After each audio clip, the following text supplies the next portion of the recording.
그 밭에 감추인 보화의 비밀이라는 이제 제목을 가지고 이 만세전에 하나님이 계획하셨던 천국이 도대체 뭐냐, 우리에게 주길 원하는 천국이 뭐냐, 그 부분을 마태복음 13장 44절을 통해서 같이 나눌 텐데요. 특별히 마태복음 13장은 천국이 무엇인지 그 비밀을 7가지 비유를 통해서 예수님께서 이제 계시한 것입니다.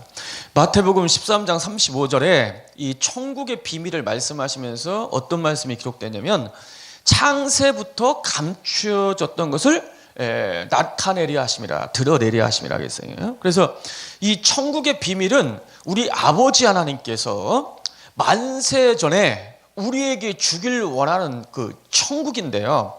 이 천국이 도대체 뭐냐? 그것이 하나님의 아들이 오셔서 그 비밀이 드러나기 시작했는데, 그걸 가리켜 천국복음이라는 겁니다. 천국복음. 하나님의 아들이 증거한 복음을 하나님의 나라의 복음, 또 천국복음이라는데, 뭐가 복음이냐면 하나님이 우리에게 천국을 주시길 원한다는 거예요. 그런데 그 천국이 도대체 뭐냐 이거죠. 뭐냐? 크게 보면 3가지로 정리할 수 있어요. 마태복음 13장에서 천국의 비밀을 크게 3가지로 정리할 수가 있는데요. 첫 번째는 뭐냐면 하나님 자신이 천국이라는 거예요. 하나님 자신이. 그래서 이 씨 뿌리는 비유를 통해서 우리 예수님께서 계시한 것은 뭐냐면, 천국의 씨가 뭐냐면 하나님 자신이라는 것입니다. 물론 거기서 천국의 씨가 곧 하나님의 말씀이라고 했는데, 이 말씀은 뭘 상징하냐면 바로 하나님의 자신을 상징한 거예요. 요한복음 6장 63절에 말씀하시길, 내가 너희 이름 말이 영이요 생명이라. 그러니까 예수님이 증거한 그 하나님의 말씀은요, 단순히 말씀이 아니라 그 말씀을 통해서 하나님의 영, 하나님의 생명, 하나님 자신이 우리에게 뿌려진다는 거예요.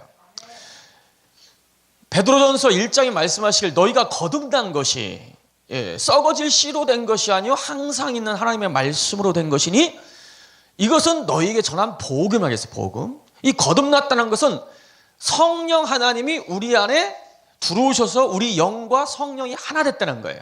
성령이 우리 안에 생명의 씨로 뿌려졌다는 거예요. 어떻게 뿌려졌느냐? 이 하나님의 말씀, 복음을 통해서 하나님의 씨가, 하나님 자신이 우리에게 떨어졌다는 그 얘기입니다. 그래서 이 마태복음 13장에서 이 밭이 나오는데, 이 밭은 사람을 가리켜, 사람. 고린도전서 3장 9절에 너희는 하나님의 동역자요 하나님의 밭이요 하나님의 집이다 했어요. 하나님의 밭. 농부가 어떤 땅을 사서 이 밭을 수박밭이라고 결정하면 수박씨를 뿌릴 겁니다.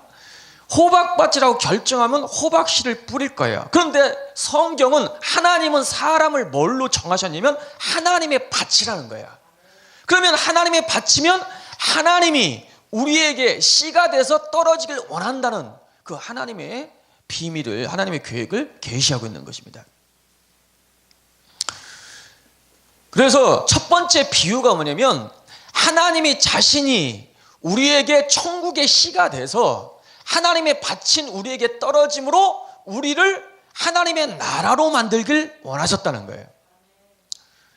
여러분, 수박씨가 떨어지면 그 밭은 수박밭이 됩니다. 호박씨가 떨어지면 호박밭이 돼요. 이 사람 안에 하나님의 밭인 사람에게 하나님, 천국이신 하나님의 씨가, 천국의 씨가 떨어지면 그 밭은 천국밭이 되는 거예요. 천국이 된다. 그래서 성경에서 천국을 첫 번째 뭘로 계시하냐면 천국의 씨가 되신 하나님, 그리고 그 천국의 씨를 받은 교회가 하나님 나라라는 거예요. 그것이 이 마태복음 첫 번째 비유를 통해서 계시하고 있는 거예요. 자, 그런데 또 두 번째 계시가 뭐냐면은 좋은 씨 비유, 좋은 씨. 좋은 씨와 가라지 비유. 좋은 씨를 뿌리는 자는 인자, 예수님이라는 거예요. 예수님. 그리고 가라지를 뿌리는 자는 마귀라고 했어요. 그리고 천국의 그 좋은 씨는 천국의 아들들이요, 그 가라지는 악한 자의 아들들이겠어요. 그리고 그 밭은 세상이라고 또 말씀하셔요. 자, 이게 굉장히 중요한데요. 첫 번째 비유에서는 밭이 사람이에요. 그런데 두 번째 비유에서 밭은 사람이 아니고 코스모스, 우주, 이 창조세계라는 거예요. 창조세계. 창조세계가 밭이라는 거예요. 자, 이 씨에 의해서 그 밭이 결정이 되는 거예요. 자, 수박씨가 떨어지면 그 밭은 수박밭이 돼요. 호박씨가 떨어지면 호박밭이 돼요. 청국씨가 떨어지면 청국밭이 되는 거예요. 그 씨가 그 밭을 결정하는 거예요. 그런데 이 두 번째 비유에서는 천국의 아들들, 이 좋은 씨가 천국의 아들들인데 주님이 재림하시면, 인자가 오시면 그 가라지는 이 세상에서 거두어내서 풀무불에 던질 것이고, 그러면 주님이 재림해서 이 세상에서 가라지를 거두어내서 뽑아내버리면 이 세상은 누구만 가득합니까? 천국의 아들들, 좋은 씨인 천국의 아들들만 가득한 밭이 되는 거예요. 그러면 이 세상이 결국 무슨 밭이 되냐면 천국밭이 된다는 거예요. 천국밭. 자, 그래서 이 두 번째 계시에서 뭘 우리에게 말씀하시길 원하시는 거냐면, 바로 이 세상도 하나님의 아들들이 가득한 천국의 시인, 좋은 시인, 이 하나님의 아들들을 이 세상에 뿌려서 이 세상에 하나님의 아들들이 가득한 세상, 다시 말해서 천국 되길 원한다라는 거예요. 이것이 두 번째 비유의 계시입니다. 그러니까 이걸 또 정리를 하면 마태복음 13장에서 천국의 비밀이 세 가지로 정리되어 있어요. 첫 번째는 천국의 씨가 되신 하나님 자신. 두 번째, 그 천국의 씨를 받은 교회가 하나님 나라다, 천국이다. 그리고 그 천국의 씨를 받은 하나님 아들들이 또 좋은 씨가 돼서, 그 좋은 씨가 돼서 하나님의 아들들이 가득한 세상, 이 창조 세계가 결국은 하나님의 나라가 될 것이다. 그것이 새하늘 새 땅입니다. 계시록 21장 5절에 보좌에 앉으신 이가 가라사대 내가 만물을 새롭게 하노라. 그 만물이 새롭게 된 세상은 하늘에서 새 예루살렘이 내려오는데, 새 예루살렘은 바로 교회의 완성을 가리킵니다. 그러니까 교회가 완성됐을 때 그 완성된 교회가 출현하는 세상이 새하늘 새 땅, 만물이 새롭게 된 세상이야. 그것이 천국이라는 거예요. 이것이 두 번째 비유에 대한 계시예요.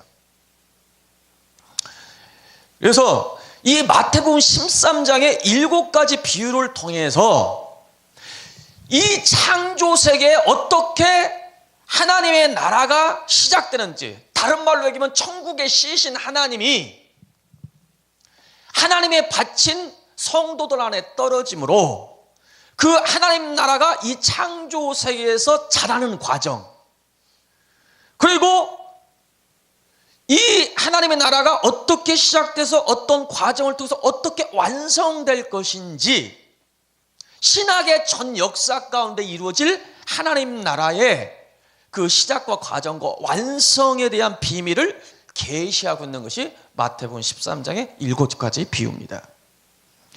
여러분, 천국은 어떻게 시작되냐면은 하나님, 천국에 시신 하나님, 그 성령 하나님이 믿는 자 가운데 떨어짐으로 하나님 나라가 이 창조 세계에 시작되니 그게 교회라고 해요.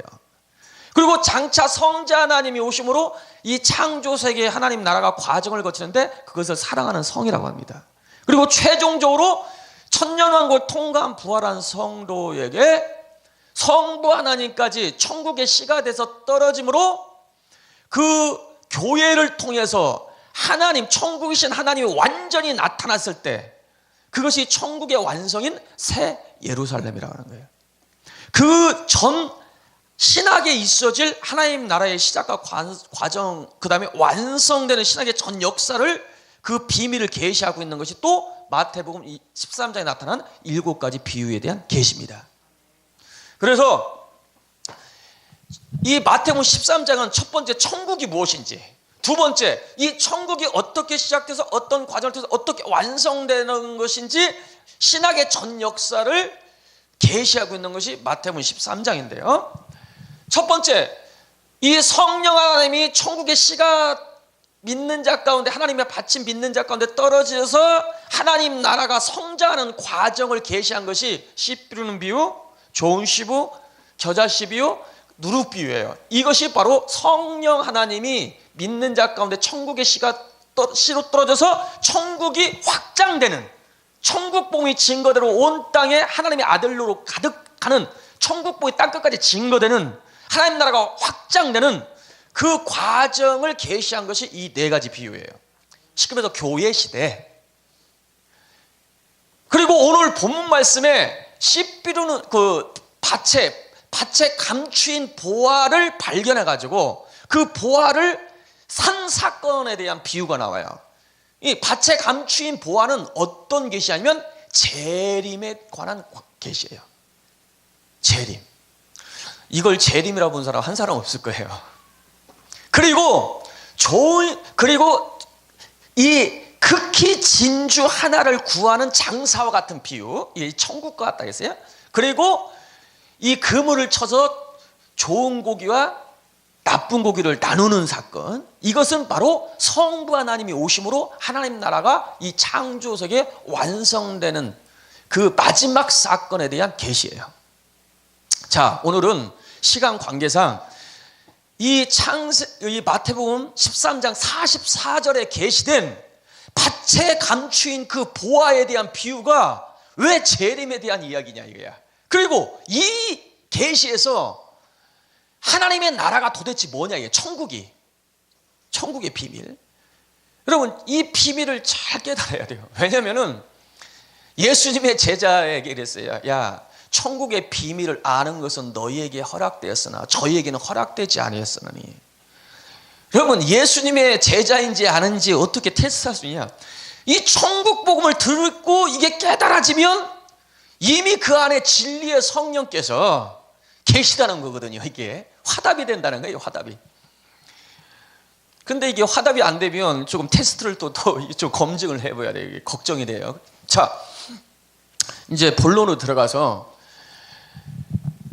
밭에 감추인 그 보화에 대한 비유가 이게 재림에 있어질 하나님 나라에 관한 거예요. 이게 굉장히, 그러면 상징적인 의미가 여기 다 포함되어 있는데 이게 비유기 때문에 결론부터 이야기하면 밭에 감추인 보화를 발견한 그 사람이 나타나요. 사람. 그 사람은 많은 목사님들이 성도라고 해요. 성도를 열심히 신앙생활을 하면 천국을 발견할 수 있고, 그리고 말씀, 천국 진리를 깨닫게 되고, 또 어떤 분들은 그렇게 예수님을 열심히 믿어야, 예수님을 열심히 말씀을 추구해야만이 자기의 시간, 소유를 다 들여서 마음을 다 해가지고 해야 이 예수님을 발견할 수 있다. 뭐 그렇게. 그리고 또 어떤 분들은 그래야만이 천국에 들어갈 수 있다. 심지어 그렇게 얘기하는 분들이 있어요. 신앙생활 열심히 해라. 그래서 봐라, 이 천국은 땅에 감추인 보화라겠는데 그게 천국인데 그 천국을 얻기 위해서 자기 소유를 다 팔아서 샀다겠지 않느냐. 그러니까 시간 들이고 마음 들이고 삶을 잘 들여야 천국 갈 수 있다. 신앙생활 열심히 하십시오. 이렇게 가르치는 분들이 한 반 정도 되시는 것 같아요. 예? 여러분, 그게 아니고, 여러분, 그렇게 가르쳤다가는 전혀 주님의 말씀하고 반대로, 주님의 의도하고 반대로 큰일 나는 거예요. 왜 그러냐면은, 자 보세요. 결론부터 얘기하자면요, 밭에 감추인 보화를 발견하고 자기 소유를 다 팔아서 그 땅을 산 사람은 누구냐면 성도가 아니라 예수님을 산 자예요. 예수. 그리고 그 밭에 감추인 보화, 그게 천국인데 그 보화가 뭐냐면 바로 천국의 씨를 받은 교회를 상징합니다. 교회. 그리고 그 밭에 감추인 보화를 발견한 사건, 그 발견한 사건이 뭐냐면 그게 초림에 대한 계시예요. 초림을 통해서, 그 십자가에서 물과 피를 다 쏟으실 통해서 그 땅에 감추어졌던, 저주받은 땅에 감추어졌던 그 교회가, 그 보화가 드러난 사건을 가리켜요. 초림의 사건. 그리고 자기 소유를 다 팔아가지고 그 보화를 소유하기 위해서 땅을 산 사건이 뭐냐면 재림의 사건을 가리켜요. 재림. 이게 도대체 이게 이해가 안 가십니다. 그죠? 이해가 안 가셔요. 이렇게 보면. 근데 이제 지금부터 이제 잘 들으시면은 이제 이게 깨닫게 돼요. 자 보세요. 첫 번째, 이 밭에 감추인 보화가 천국에 있어요. 천국은 이와 같으니 밭에 감추인 보화 같다라고 했어요. 그러면 밭에 감추인 보화는 천국이잖아요. 그게 천국의 비밀이에요. 이걸 반드시 깨달아야 돼요. 자, 그런데 이 천국의 비밀을 깨달으려면 밭에 감추인 보화를 발견하여서 그 자기 소유를 다 팔아서 산 사람이 누구인지를 먼저 깨달아야 돼요. 이걸 깨달을 때 이 보화가 뭔지를 알아요. 그런데 지금까지는 밭에 감추인 보화를 발견해서 자기 소유를 모두 팔아가지고 다 팔아가지고 땅을 산 사람을 성도로 그렇게 말했어요. 사람, 성도. 여러분, 자기의 소유를 다 팔아서 천국을 살 수 있는 사람이 있을까요? 여러분, 천국이 무엇인지 그 가치를 알면요, 자기의 소유를 다 팔아서 살 수 있는 게 아니라는 걸 깨닫게 됩니다. 예? 여러분, 자기의 소유를 다 팔아가지고 천국을 얻을 수 있는 사람 단 한 사람도 없어요.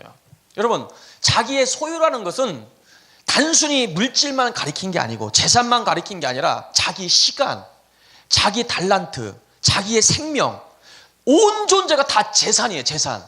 그런데 여기에 본문 말씀에 천국을 얻기 위해서 자기의 소유를 다 팔았다는 말이 중요해요. 다. 완전히 팔은 거예요. 완전히 팔아야만이 천국을 소유할 수 있다. 그 뜻이에요. 여러분, 내가 오늘 하나님께 마음 드리고 시간 드리고 이렇게 하나님께 온전히 드렸을지라도 내일 내가 내 삶을 드리지 않았다면 그것은 내 소유를 다 판 것이 아니에요. 또 내가 오늘 하나님께 다 드렸을지라도 혹시 어제 다른 일을 했다면, 엉뚱한 짓을 했다면 그 또한 자기의 소유, 자기 시간을 다 하나님께 파는 게 아니란 말이에요. 그래서 야고보서에 뭐라고 했냐면은 누구든지 온 율법을 지키는다가 그 하나를 거치면 모두 범한 자가 되느니, 야고보서 1장 10절 11절에 얘기했어요. 여러분, 율법을 다 지키다, 하나님의 법, 자기의 시간, 마음 다 해서 율법을 잘 지켰어요. 하나님이 영생을 얻기 위해서 모든 걸 드렸다 이거야. 그런데 어느 날 한 가지를 범했어. 범하면 온 율법을 지키다가 한 가지라도 범하면 모두 율법을 범한 자다 이게. 그래서 성경은 인간의 행위와 공로로는 절대로 천국을 얻을 수 없다, 들어갈 수 없다는 거예요. 그런데 오늘 본문 말씀에는 천국을 얻기 위해서, 보화를 사기 위해서 자기의 모든 걸 팔았다는 거예요. 그러니까 자기의 소유를 다 팔아가지고 천국을 얻을 수 있는, 영생을 얻을 수 있는 자가 없는 거예요. 여러분, 마태복음 19장에 어느 날 부자 청년이 와가지고 선한 선생이여 어떻게 해야 영생을 얻을 수 있습니까? 이게 질문을 해요. 어떤 계명을 지켜야? 왜냐하면 이 청년은 유대교의 구원론을 가지고 있어요. 유대교의 구원론은 뭐냐면 율법을 지키면 영생을 얻고 율법을 지키지 못하면 영생을 못 얻는다는 거야. 율법의 핵심이 뭐냐면 십계명이잖아요. 예? 그러면서 이 청년이 그 구원론을 가지고 있어요. 자기의 행위로, 자기의 공로로, 자기의 삶과 시간을 팔아가지고 영생을 얻을 수 있다. 그런 구원론을 가지고 있었던 거예요. 그때 예수님 뭐라고 말씀해요? 야, 선한 일에 대해서 왜 내게 묻느냐? 그게 무슨 뜻입니까? 나는 선한 것을 가르쳐서 구원 얻게 하는, 영생 얻게 하는 그런 구원을 가르치려 온 게 아니다 이거야. 왜 선한 일에 대해서 나에게 묻느냐 이거야. 네가 선한 일을 통해서 구원 얻을 수 있는 줄 아느냐? 영생을 얻을 수 있느냐? 천국을 얻을 수 있는 줄 아느냐? 나는 그런 거 가르치러 온 게 아니다 하면서 오직 선한 분은 하나님 한 분밖에 없느니라. 이게 무슨 뜻이에요? 이 창조세계에서 오직 선한 분은 하나님밖에 없다는 것은 인간은 아무리 자기의 삶과 모든 걸 다 드렸을지라도 선해질 수가 없다는 거예요. 선한 분은 없다는 거예요. 지금에서 선을 통해서 계명을 지켜서 영생 얻고 천국 얻을 수 있는 한 사람도 없다 그 뜻이에요. 그런데 워낙 체질이 유대교 체질이었어. 구원론이 워낙 어렸을 때부터 그 배운 게 있으니까 그게 안 깨지니까 예수님이 넌지시 던집니다. 야, 너 어렸을 때부터 그 계명 지켰냐? 아, 지켰습니다. 야, 너 어렸을 때부터 그 너희도 배웠지 않느냐? 응? 살인하지 말라, 간음하지 말라, 내 이웃을 거짓 증거하지 말라, 응? 내 부모를 공경하라, 내 이웃을 내 몸과 같이 사랑하라 했는데 이런 계명 지켰냐? 아, 지켰습니다. 그러니까 또 한 가지 부족한 것이 있는데 네 재산, 네 소유를 다 팔아서 가난한 데 나눠주고 나를 쫓으라. 그러면 하늘에서 보화가 있을 것이다. 그 보화가 천국입니다. 아멘. 그런데 근심하면서 떠나갔다 했어요. 근심하였어요. 그러니까 제자들의 이야기를 딱 광경을 지켜보고, 아니 그러면 누가 구원을 얻을 자가 누가 있습니까? 왜냐면 자기도 보니까 그 계명 중에 하나라도 다 범한 게 있거든. 범한 것이 있어. 그러니까 그러면 누가 구원을 얻을 자가 누가 있습니까? 주님이 말씀하시길, 사람은 할 수 없어도 하나님은 하실 수 있느니라. 여러분, 사람이 자기의 소유, 자기의 시간, 내가 삶을 다 들여서 천국을 살 수 있는 사람은 한 사람도 없는 거예요. 그러나 하나님은 하실 수 있다는 거예요. 이게 복음이에요. 여러분 보세요. 그래서 오늘 본 말씀에 땅에서 보화를 발견하고 자기의 소유를 다 팔아서 그 천국을 산, 그 보화를 산 사람은 첫 번째 성도는 아니에요. 사람은 아니에요. 사람이 아니라면 누구겠어요? 예수님인가, 예수님. 여러분, 예수님은요, 자기의 소유를 다 팔아서 물과 피를 다 쏟으셔서 교회를 샀어요. 할렐루야. 여러분, 오늘 본 말씀에 계시한 것은요, 하나님 자신을 다 들여서 물과 피를 다 쏟아서 마음과 시간과 온전히 들여서 천국을 샀는데 그게 교회라는 거예요. 여기서 말씀하시고 있는 천국을 산 사람은요, 사람이 아니라 예수님을 왜 예수님. 그리고 이 밭에 감추인 보화는 뭘 가리키냐면 바로 교회를 가리키는 교회. 여러분, 계시록 21장 한번 제가 여기 프린터 해드린 거 있어요. 그리고 관련성구 밭에 감추인 보화는 교회를 상징한다. 자, 계시록 21장에 가보니까 교회의 완성인 새 예루살렘이 나타나요. 계시록 21장 9절에 하나님의 어린 양의 아내를 보여준다고 했고, 10절에서는 뭘 보여줬냐면 하나님께로부터 하늘에서 내려오는 거룩한 성 예루살렘을 보여줬다고 했어요. 그러면 예루살렘은 어린 양의 아내인 거예요. 아멘? 그러므로 예루살렘은 어린 양의 아내인 교회, 우리를 상징한 거예요. 성도. 아멘? 그런데 그 교회의 완성인 그 성도들의 모습이 11절에 뭐라고 했냐면, 그 예루살렘 성 어린 양의 아내의 모습을 이렇게 말씀하셔요. 하나님의 영광이 있음에 그 빛이 지극히 귀한 보석 같은데 벽옥과 수정같이 맑더라. 어린 양의 아내인 교회의 모습이 지극히 귀한 보석이라는 거야. 그리고 수정과 벽옥 같더라. 그러면서 18절에 그 예루살렘 교회 완성인 어린 양의 아내인 새 예루살렘의 성벽이 벽옥이요, 보석이라고 해요. 보석. 그리고 그 성은 정금이요. 정금이라는 게 금이 뭐예요? 보석이에요. 교회가 완전히 보석이라는 거야. 그것도 금인데 정금, 100% 금이라는 게 100% 금은 없어요. 그런 다 99.9999 뭐 그런 식이죠. 그런데 완전한 금이 있는데 그것이 교회의 완성인 새 예루살렘, 완전한 지극히 귀한 보석인 거야. 하나님의 보석. 그리고 그 문은 성 12문은 12진주니 그 문마다 한 진주요. 성벽의 기초석을 각종 보석으로 했는데 12기초석, 12보석으로 꾸며져 있다 이게. 아멘? 그러니까 계시록 끝에 보니까 보화가 뭔지를 계시하는 거야. 땅에 감추인 보화가 실상은 하나님의 보화가 뭐냐면 교회. 하나님이 귀하게 여긴 보혈. 여러분, 출애굽기에 보니까 대제사장의 그 가슴에 흉패가 있는데 보석이 12보석이 박혀 있어요. 그 12보석에 이스라엘 12 이스라엘 자손의 이름을 기록하라 했어요. 그러니까 12지파의 이름을 기록하라 이거야.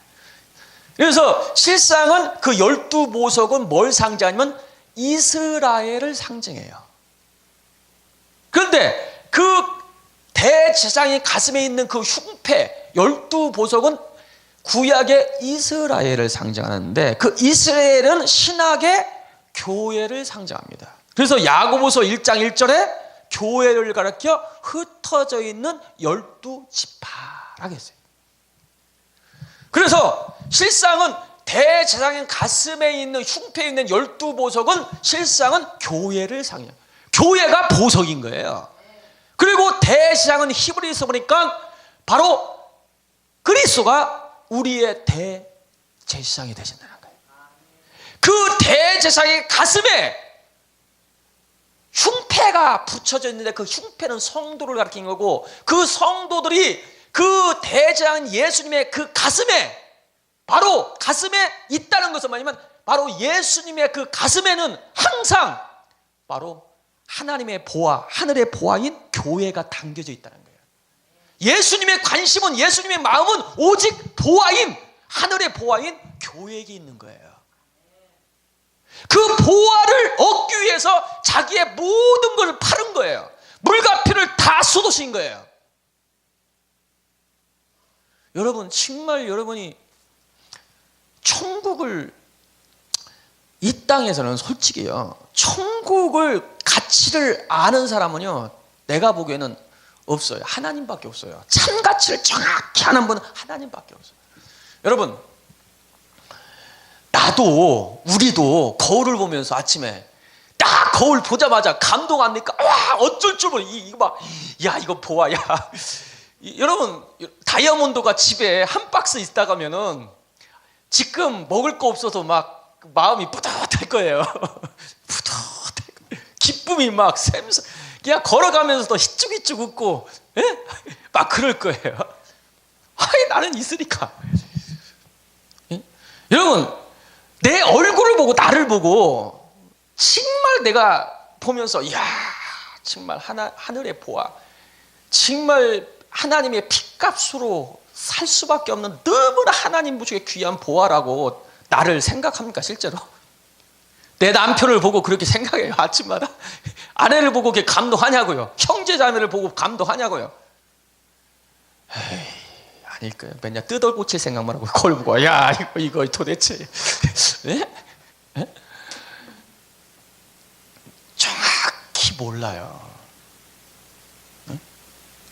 그래서 바울도 고린도전서 13장 12절에 지금 내가 우리가 거울을 보는 것 같이 희미하게 보고 우리가 부분적으로 아나, 그가 나타나실 때 예수님이 오시면 예수님이, 하나님이 우리를 안같이 알게 될 것이다는 거야. 지금은 희미하게 알아. 내가 누군지를, 내가 보아인지를요 제대로 아는 사람이 별로 없다니까요. 사람이 천국, 하늘의 보아라고 아는 사람은요, 예수 믿었어도 진리를 통해서 막연히 희미하게 알 뿐이야.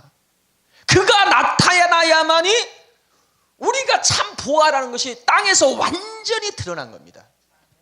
여러분, 땅에 원래 우리가 보아였어요. 보아라는 것은 우리를 하나님이 지으실 때 원래 어떻게 지었냐면은, 여러분, 하나님의 자녀로 지었다라고 에베소 1장 4절 5절에 말씀해요. 창세 전에 예수 그리스도 안에서 흠도 점도 거룩하게 하고 있고 하나님의 아들들로 만드시기 위해서 이미 창세 전에 작정하셨다는 거예요. 그것뿐만 아니라 호세아서 2장에 보니까 우리를 하나님은 우리의 남편이고 우리는 그분의 아내들이라는 거야. 이사야서 54장 5절에 너희를 지으신 자가 너희의 남편이라. 원래 이게 다 복수로 되어 있어요. 너희를 지으신 자들이 너희의 남편들이라. 여러분은 꼭 예수님만 우리의 신랑이라고 생각하잖아요. 그런데 성경은 그렇게 말하지 않아요. 하나님도 우리의 남편이고, 호세에서 말씀하셨어요. 여호와께서 우리의 남편이라는 거예요. 할렐루야. 그래서 복수로 쓴 거예요. 원래 원문에는 이사야서 54장 5절에 너희를 지으신 자들이, 너희 창조주, 이게 복수예요. 복수. 성부, 성자, 성령이 너희의 남편들이라. 우리를 원래 하나님의 어울리는 아내로 지었다는 거예요. 여러분 집에서, 여러분 인생에서 가장 소중한 보화 같은 게 뭐예요? 첫 번째는 남편이라고 않겠지. 자식이 보화인 거야. 가장 소중한. 두 번째 이제 남편이겠지. 어쨌든 간에 이게요, 성경에서는 가장 귀한, 우리를 지을 때 원래 하나님의 아들들로 지으고 하나님의 아내로 지었다는 거예요. 보아인 거야. 하나님의 가장 귀한 존재로 지었는데 창세기 3장에 인간이 죄를 범하로 말미암아 이 보아가 땅에 감춰져 버렸어요. 그것이 창세기 3장의 사건입니다. 자, 한번 2페이지 넘어갑니다.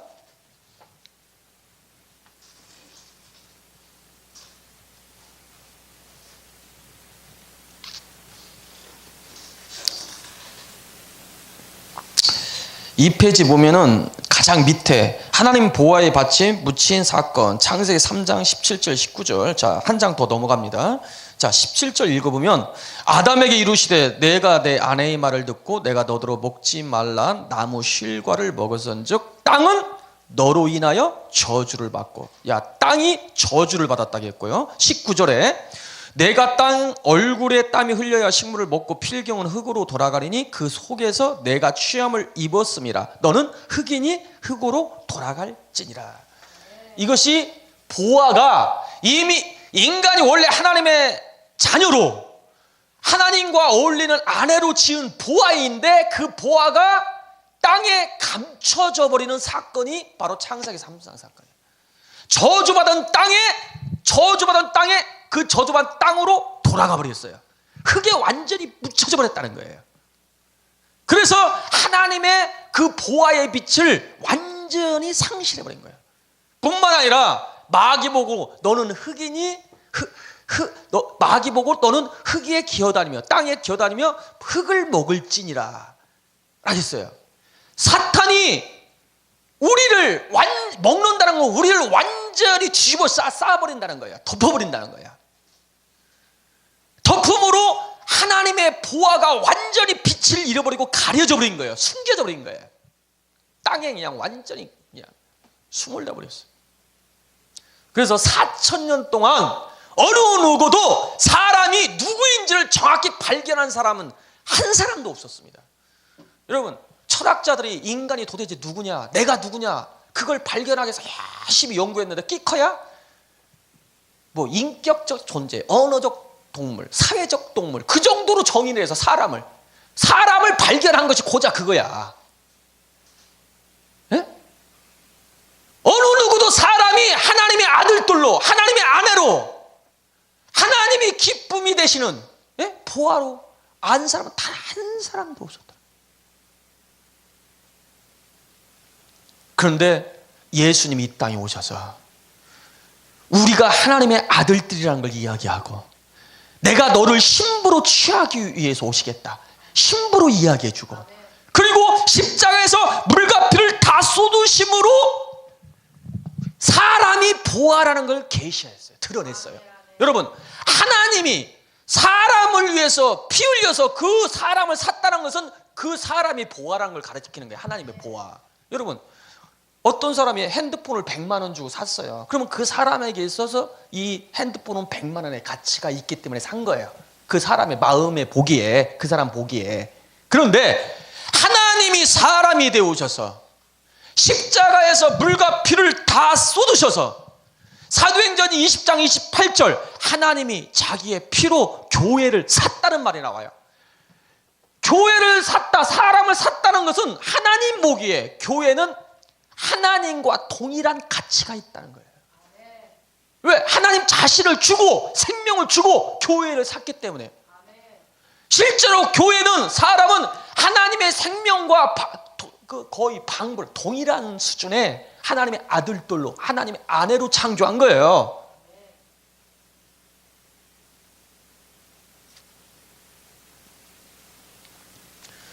그래서 이 사람이 그 밭에서 보화를 발견해서 그 보화를 땅에서 끄집어냈다는 것은 그것이 바로 초림의 사건, 십자가의 사건을 가리킵니다. 십자가 사건이 아니면 내가 누군지를 발견할 수가 없는 거예요.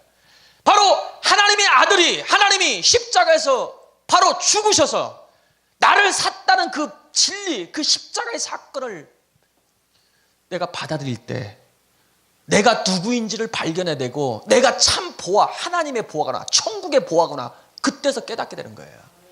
그때서 흙에서, 저주받은 그 흙에서 드러나는 바로 순간이 되는 거예요.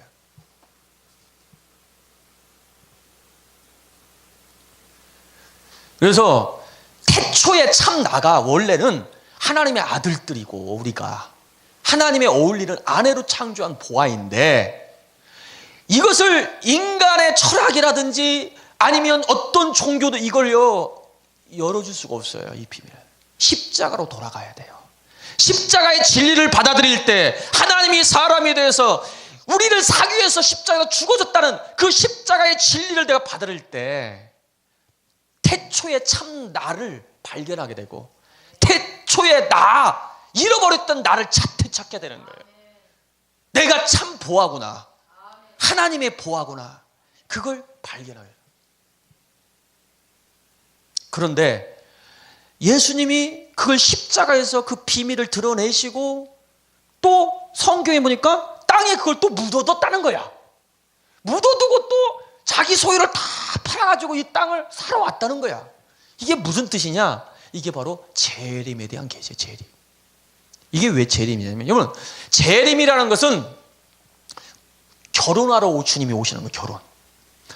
우리 마태복음 25장에 보니까 열처녀 비유가 나와요. 열처녀요. 한번 페이지로 마지막 페이지 보시면요, 마태복음 25장 1절에 이렇게 말씀하셔요. 그때 천국은 마치 등을 들고 신랑을 맞으러 나간 열처녀와 같으니, 열처녀 비유 이야기했잖아요. 여러분, 천국은 마치 등을 들고 신랑을 맞으러 나가는 열처녀와 같다. 그러면 열처녀는 뭐예요? 천국인 거예요. 아주 잘 들어보세요. 천국은 등을 들고 신랑을 맞으러 나가는 열처녀와 같다. 열처녀가 천국이라는 거예요. 여러분, 형용사 빼고 관용구 빼고 천국은 열처녀와 같으니 그렇게 말씀하신 거예요. 그러면 천국은 열처라는 거예요. 열처녀. 아멘? 천국은 등을 들고 신랑을 맞으러 나간 열처녀와 같으니, 그러니까 천국은 열처녀인 거야. 아멘? 그러면 열처녀 누구예요? 교회를 가리킨 거 아닙니까? 그러니까 교회가 뭐예요? 천국인 거야. 할렐루야. 그래서 땅에 감추인 보화 있잖아요. 그 보화는 실상은 천국은 땅에 감추인 보화 같으니, 그러면 천국은 밭에 감추인 보화인데 그 보화가 뭐냐면 그게 천국인데 그게 교회라는 거예요. 교회. 할렐루야. 자, 그런데 신랑이 다시 오시는 것만 아니면, 신랑은 다시 오는 거냐? 바로 신부인 교회를 소유하기 위해서, 결혼하기 위해서 오시는 거예요. 여러분, 결혼은 나의 존재 자체를 모든 걸 주고 아내를 사는 게 결혼이에요. 여러분, 신부는 자기의 존재 전체를 주고 바로 신랑을 소유하는 거, 사는 거, 그것이 결혼이란 말입니다. 그래서 오늘 본 말씀에 천국을 십자가에서 드러내시고 보화를 드러내시고 초림의 사건이에요. 첫 번째 발견한 거. 그걸 사기 위해서 자기의 모든 소유를 팔아서 그 땅에 감추인 보화를 소유하기 위해서 그 샀다는 사건이, 그게 재림의 사건이에요.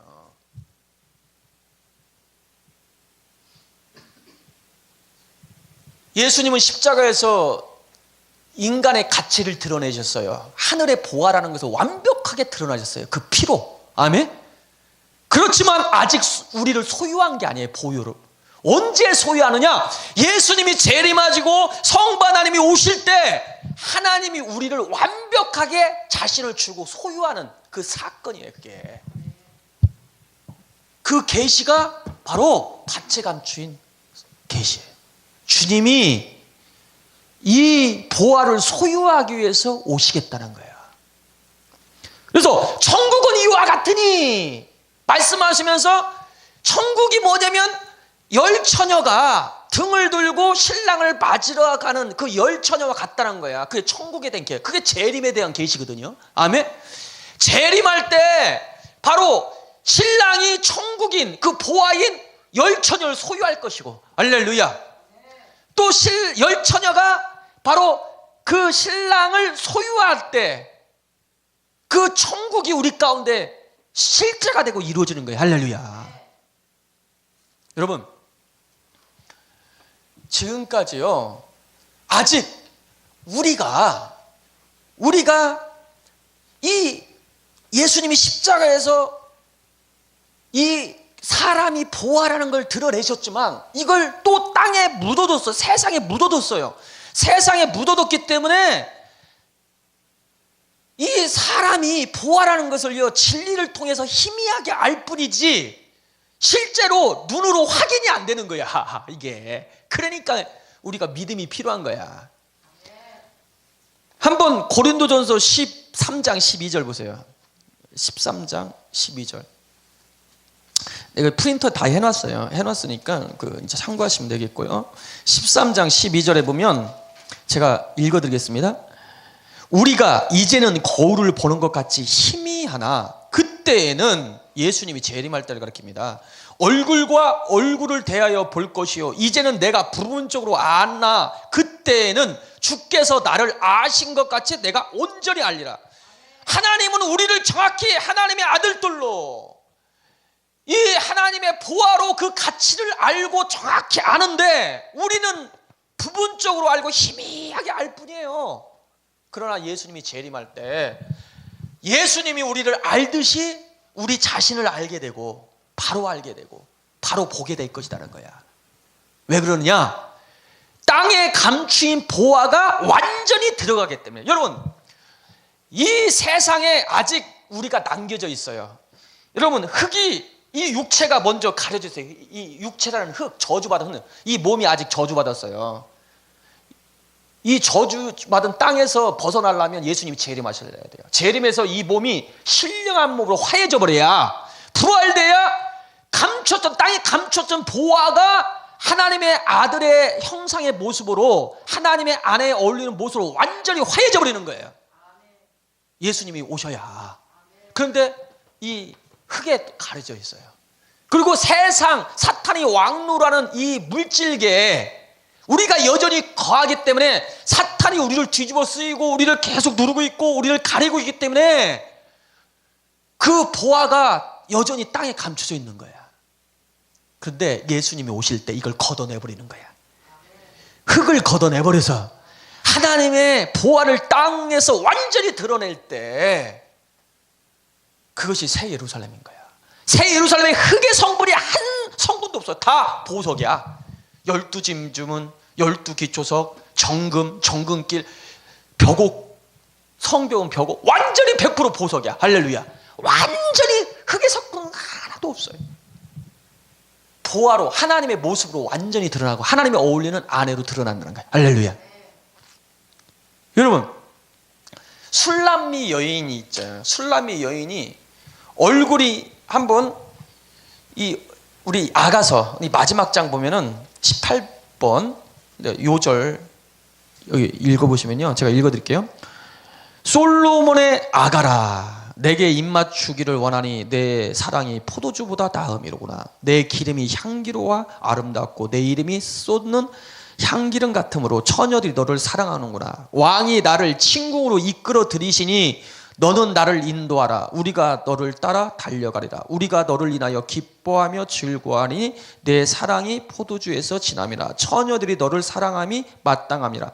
예루살렘 여자들아, 내가 비록 거무나 아름다우니 계달의 장막 같을지라도 솔로몬의 휘장과도 같도다. 내가 일광에 쬐어서 거무스름할지라도 흘겨보지 말 것은 내 어미의 아들들이 나를 놓아여 포도원지기로 삼았음이라. 나의 포도원은 내가 지키지 못하였구나. 자, 보세요. 이게 술람미 여인에 대한 얘기네. 술람미 여인은요, 저 깊은 시골에 아무도 알아주지 않는 시골 처녀인데 얼굴이 그냥 일을 너무 많이 해가지고 얼굴이 그냥 땡볕에 그을려가지고 아름다움이 하나도 없어. 거무스러움. 이게 뭐냐면 인간이 죄로 말미암으면 그 아름다움이 완전히 가려져 있다는 거야. 그 여인을 누가 사랑하느냐? 예루살렘에 있는 왕 솔로몬이 그 여인을 어느 누구도 관심 없는 그 여인을 솔로몬 눈에는 너무 사랑스러운 거야. 세상 어떤 누구도 나를 그렇게 사랑스럽게 바라보지 않는데 우리 하나님은 우리를 그렇게 사랑스럽게 보는 거야. 여전히 얼굴에 죄로 말미암아 그을려 있는데도 하나님의 마음은 떠날 수가 없어, 우리를. 그래서 그 여인을 찾으러 온 거야. 그 깊은 산골에 이 창조세계에 성육신 하셔서 우리를 만나 주시기 위해서 우리를 찾기 위해서 다시 이게 이 땅에 성육신하는 거 아닙니까? 할렐루야. 그리고 십자가에서 피 흘려서 이 거무스름한 그을렸던 얼굴을 다시 다 벗겨내시고, 할렐루야, 깨끗. 여러분, 그 여인이 왕궁으로 들어와 가지고 이 왕국의 침궁에 들어갈 때 만백성이 그때서야 그 여인의 가치를 알 거야. 어느 누구도 몰랐고 관심 없던 그 시골처녀 포도원지기의 딸인데, 여러분, 지금은 우리가 아직 이 세상에 가려져 있어가지고 깊은 산골에 있어가지고 사람들이 우리를 알아보지 못한다니까. 나도 나를 잘 몰라. 그런데 왕이 우리를 찾으러 올 때 내가 너를 아내로 삼겠다 라고 찾으러 올 때 그 가치가 드러나는 거예요. 그것이 바로 오늘 본문 말씀의 계시예요. 자기의 모든 소유를 팔아서 그 보화를 얻기 위해서 다시 그 밭으로 오겠다는 거예요. 할렐루야. 이 세상에 다시 오겠다는 거야. 할렐루야. 그때 그 땅에 감추었던 보화, 수천 년 동안 창세기 3장 이후에 어떤 누구도 알아보지 못하고 그 보화의 빛이 가려져 있었는데 예수님 오실 때 태초에 참 나가 이제는 그때 완벽하게 드러나는 것입니다. 할렐루야. 그게 재림의 사건이고 그것이 바로 오늘 본 말씀에 자기 소유를 다 팔아서 그 땅을 소유하러 오신 사건이. 할렐루야. 네? 그래서 결론을 맺으면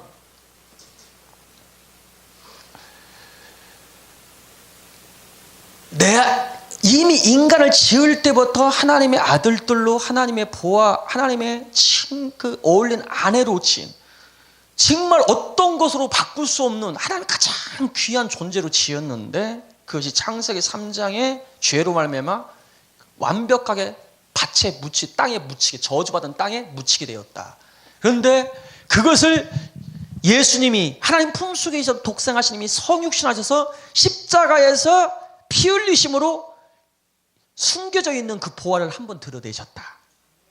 그런데 그 보화를 소유하러 예수님은 자기의 전 존재를 주고 소유하러 오시겠다. 그것이 오늘 본문 말씀의 계시고, 두 번째로 그 다음에 계시가 뭐냐면 값진 진주 하나를 만남에 자기의 소유를 팔아서 그 진주 하나를 샀다는 그것이 뭐냐면 성부 하나님의 오심에 대한 계시예요.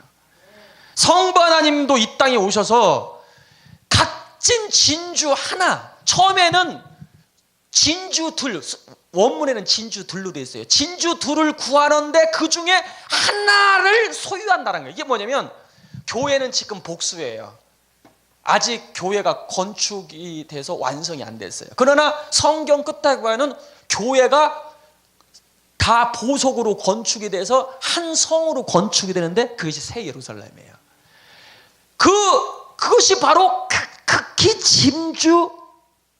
가장 그 값진 진주 하나인 거예요. 새 예루살렘이. 그 새 예루살렘을 소유하러 바로 아버지 하나님까지 오신다는 것이 바로 두 번째 진주 비유예요. 장사 비유. 소유하러 오신다. 그 성부 하나님까지 자기를 주고 그 교회를 안아 삼기 위해서, 처수 삼기 위해서, 하나님의 보좌 삼기 위해서 자기를 다 주고 그걸 소유했을 때 그게 천국이 완성되는 데 그게 새 예루살렘이고, 그게 완성됐을 때 계시록 21장에 보니까 새 예루살렘을 세 가지로 계셔요. 첫 번째 3절에 하나님의 거처, 하나님의 장막이 그들 가운데 있고, 하나님의 거처가 그들 가운데 있고, 하나님이 우리의 거처라는 거예요. 여러분, 우리가 가장 소중한 것 중에 하나가 집이잖아요. 집. 하나님은 우리를 집 삼고 영원히 함께하고 싶은 거야. 할렐루야. 집이 됐다. 두 번째, 모르니까 우리를 뭐라고 했냐면 우리가 하나님의 아들들이 됐다는 거야. 할렐루야. 아들들이. 세 번째 10절에 보니까 우리가 어린 양의 아내가 됐다는 거야. 그리고 22장 3절에 보니까 우리가 하나님의 보호자가 됐다는 거야. 여러분, 하나님의 보호자는요, 어떤 것도요, 여러분, 정치인들 그랬잖아요. 자기의 자리는 안 뺏기잖아. 가장 소중한 것, 임금의 어자를 누가 감히 앉아요. 우리가 하나님의 임금의 어자가 됐어요. 할렐루야. 성령 끝에 보니까. 그리고 하나님의 아내가 됐다는 거야. 이 하나님의 아들들이 시켜서 보아가 됐다는 거야. 할렐루야. 완벽해. 예. 그래서 결론을 맺으면, 참 나를 발견할 수 있는 유일한 길이 첫 번째 십자가의 사건입니다. 하나님이 사람에 대해서 십자가에서 물과 피를 다 쏟아서 우리를 샀다. 그 십자가의 진리로 돌아가야, 그 눈을 가져야 보아, 천국을 발견할 수 있어요. 내가 천국이구나, 보아구나, 그걸 발견할 수 있어요. 두 번째, 주님이 우리를 소유하러 오신다. 아버지도 우리를 자신을 주고 아내로 취하기 위해서 오신다. 그 신학의 복음, 천국 복음을 깨달아야, 그 진리 안으로 돌아가야 참 나를 발견할 수 있고, 태초의 나를 발견할 수 있고, 하나님이 우리를 원래 누구로 지었냐,